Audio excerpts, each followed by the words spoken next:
Jogeshchandra college নিয়ে এবার খেলা শুরু হয়ে গেল রাজনীতির। আপনারা নিজের চোখেই দেখুন আর কমেন্টে অবশ্যই জানান। যোগেশচন্দ্র চৌধুরী কলেজে ফের সরস্বতী পুজোকে নিয়ে জটিলতা।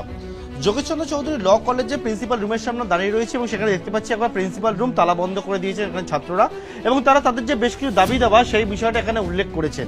এবং পাশাপাশি তারা বলছেন যে গত বছর যে জটিলতা তৈরি হয়েছিল তাদেরকে আদালতের দ্বারস্থ হতে হয়েছিল, এবং সেক্ষেত্রে একেবারে দেখতে পাওয়া গিয়েছিল সরস্বতী পুজো হয়েছিল, বাড়ি বন্ধ না হয় একেবারে অস্ত্রধারী পুলিশ গেটের সামনে পাহারা দেয় এবং ভেতরে কিন্তু তারা পুজো করে।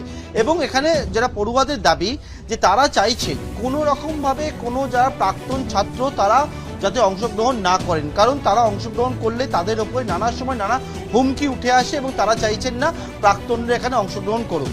অন্যদিকে প্রিন্সিপাল তিনি জানাচ্ছেন প্রাক্তনদের নিয়ে পুজো করার তিনি পক্ষে, এবং গোড়াটাকে কেন্দ্র করে আবারও তৈরি হয়েছে সরস্বতী পুজোর ঠিক দুদিন যখন বাকি রয়েছে, আজকে 23 তারিখে সরস্বতী পুজো, সেটাকে কেন্দ্র করে তৈরি হয়েছে একটা জটিলতা।